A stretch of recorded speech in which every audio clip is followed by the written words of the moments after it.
आइए आज की इस वीडियो में फिर से हम लोग साइंस का 25 क्वेश्चन देखने वाले हैं।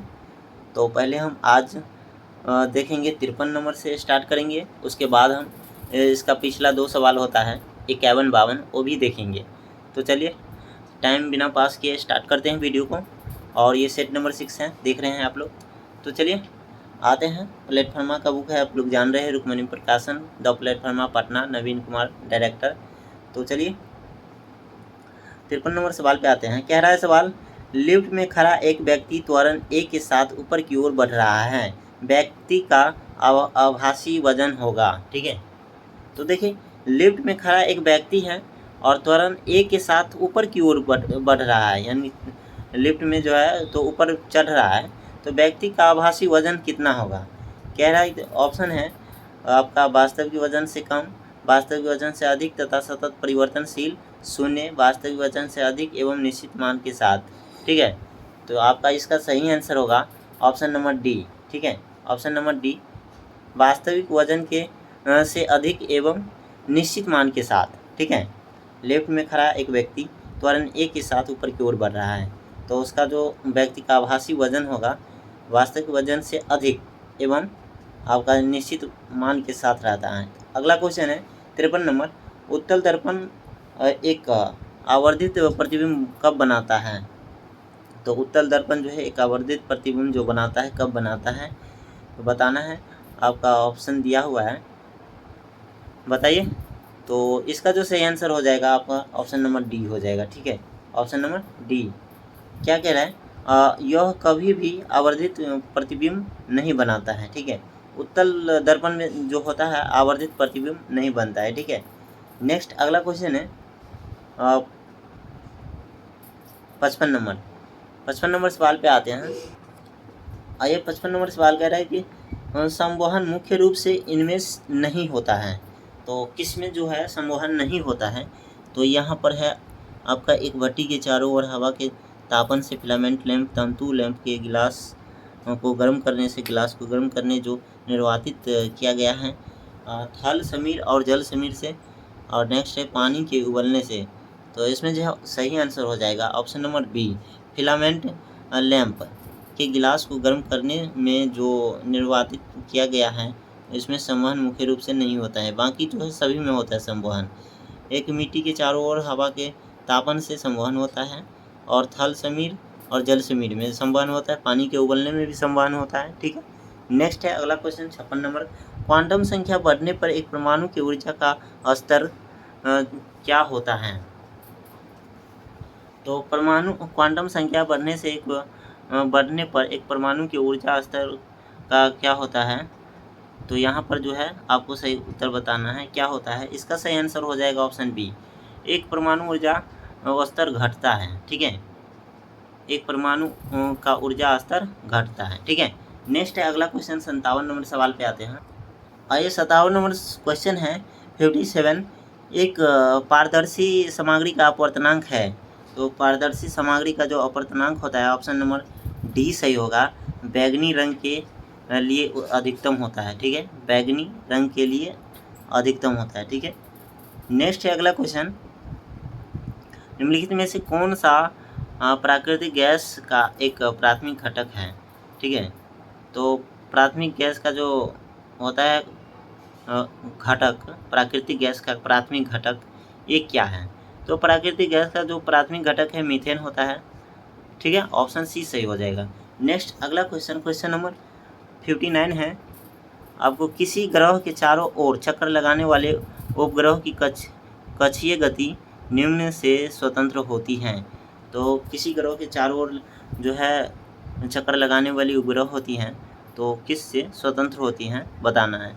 तो ये उपग्रह के द्रव्यमान से स्वतंत्र होती है, ऑप्शन सी सही हो जाएगा।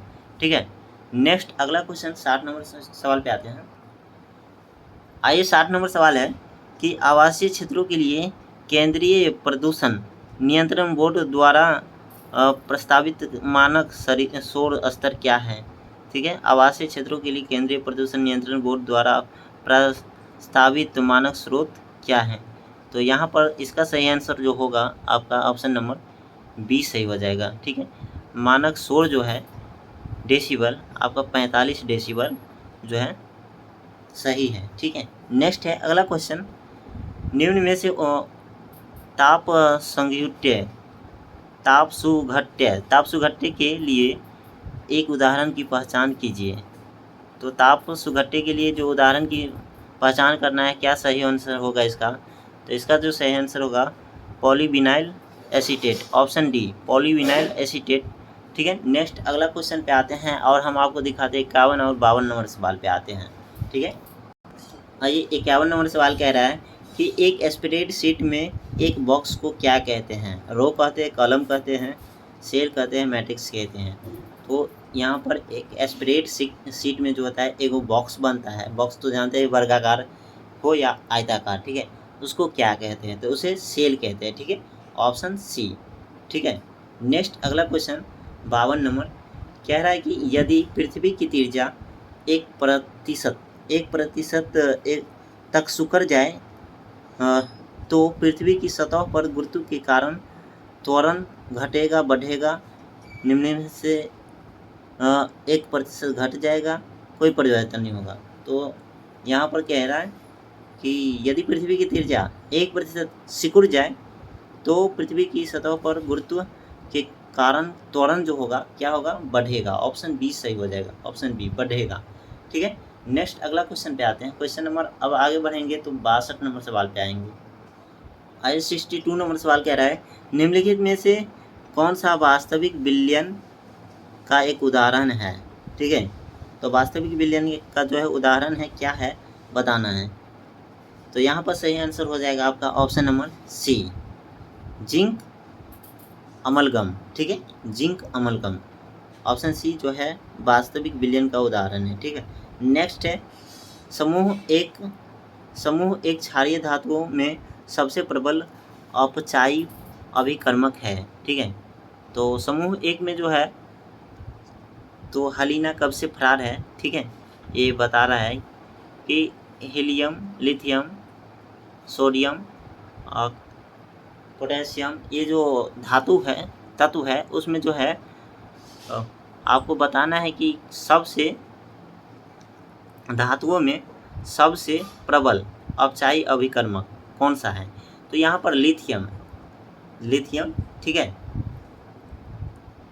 जो है सबसे अपचायी अभिकर्मक है। ऑप्शन बी सही हो जाएगा। नेक्स्ट अगला क्वेश्चन नंबर 64 पे आते हैं। 64 नंबर सवाल कह रहा है कि आपका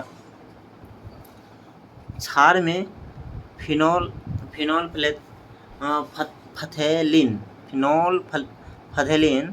का रंग होता है। और फिनोल्फथेलिन का रंग जो होता है कैसा होता है? गुलाबी, रंगहीन, लाल, नारंगी। तो यहाँ पर सही आंसर होगा ऑप्शन ए गुलाबी होता है फिनॉल का रंग। ठीक है, नेक्स्ट अगला क्वेश्चन 65 निम्नलिखित में से कौन सी एक संक्रमक धातु नहीं है? तो संक्रमक धातु जो है कैडमियम, ऑप्शन सी संक्रमक धातु नहीं है। ठीक है, यहाँ पर होगा क्रिप्टन, कॉपर, निकेल, ये सब जो है संक्रमक धातु है और संक्रमक धातु नहीं है कैडमियम।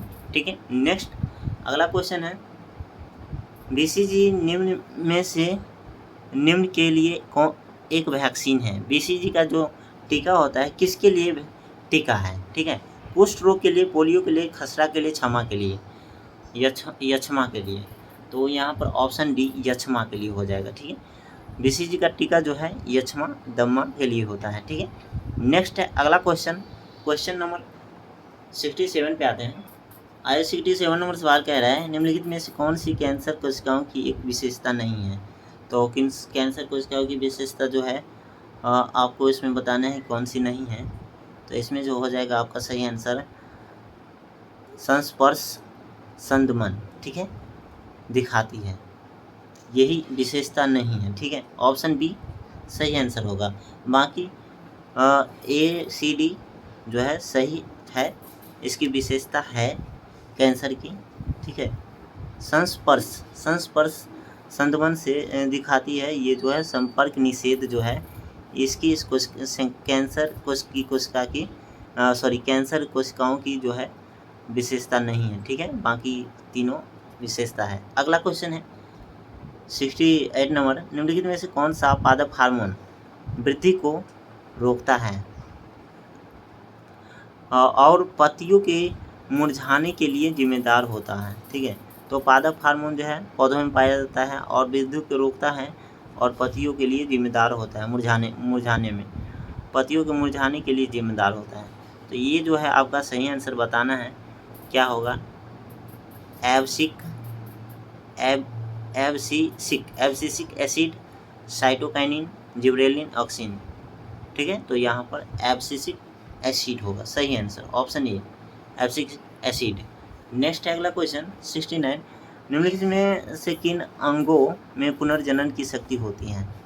तो पुनर्जनन की शक्ति होता है, मतलब पुनर्जनन की शक्ति तो सभी में होती है, लेकिन सबसे तेज जो होती है आपको यकृत में होती है, और यही सवाल भी पूछ रहा है पुनर्जनन की शक्ति, तो यकृत है यानी लीवर।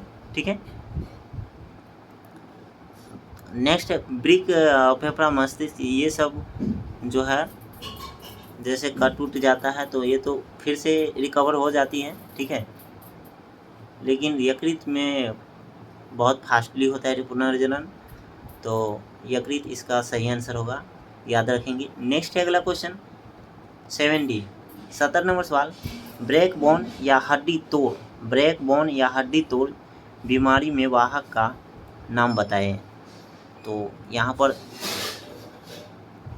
ऑप्शन दिख रहा है, आपको बताना है क्या होगा सही आंसर। ऑप्शन नंबर ए हो जाएगा, एडीज मच्छर। ठीक है, नेक्स्ट अगला क्वेश्चन 71 नंबर सवाल पे आते हैं।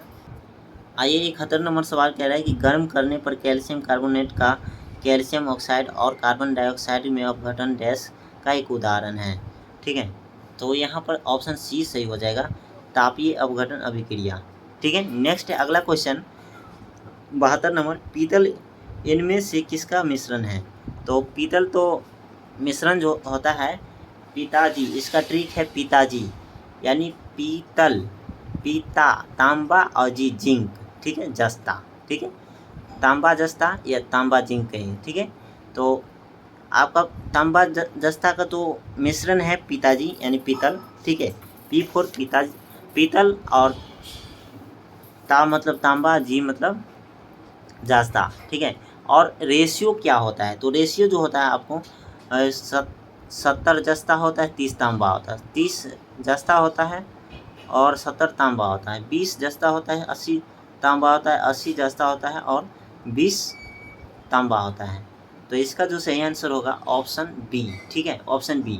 इसमें पिताजी में जो यानी पीतल में जो मिश्रण होता है 30% आपका जस्ता होता है और जेडहन, और ये जो होता है 70% तांबा, Cu। ठीक है, नेक्स्ट अगला क्वेश्चन है और 73 नंबर कह रहा है, निम्नलिखित में से कौन सा वर्णक हमारे बालों, त्वचा और आँखों के रंग के लिए मुख्य रूप से उत्तरदायी है?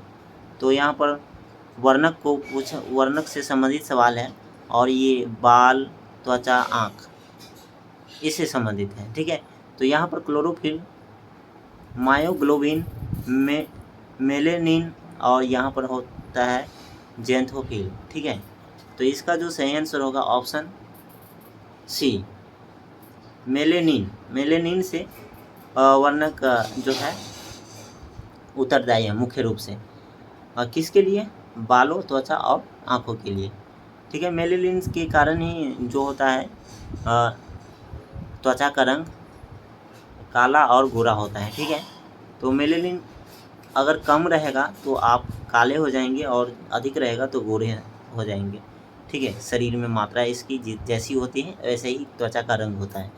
ठीक है, नेक्स्ट अगला क्वेश्चन है, उस प्रकार के पोषण का नाम बताएं जिनमें जीव अपना पोषण मृत और विघटनशील पदार्थों में विलय के रूप में प्राप्त करते हैं।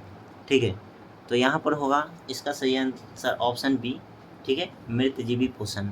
ठीक है, नेक्स्ट अगला क्वेश्चन नंबर, सॉरी आपको 74 नंबर सवाल नहीं दिखाई दिया तो हम आपको दिखा देते हैं।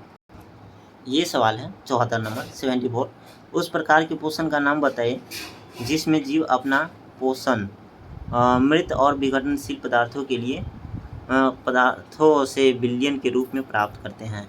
तो यहाँ पर मृतजीवी पोषण होता है सही आंसर। ठीक है, नेक्स्ट अगला सवाल पे आते हैं। क्वेश्चन नंबर लास्ट है और 75 नंबर सवाल है इस वीडियो का। ये क्वेश्चन नंबर 75 है, लास्ट इस वीडियो का साइंस का सवाल। कह रहा है निम्नलिखित में से कौन से अकशेरुकी है।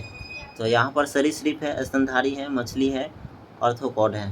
ठीक है, तो इसका जो सही आंसर होगा ऑप्शन डी ऑर्थ्रोपॉड। ठीक है, चलिए दोस्तों आपको कमेंट में बताना है 76 और 77 नंबर सवाल का। ये जो सवाल है मैथ का सवाल है, तो आपको बताना है क्या होगा इसका सही आंसर। चलिए दोस्तों, तब तक के लिए जय हिंद, जय भारत। मिलते हैं अगले वीडियो में। धन्यवाद।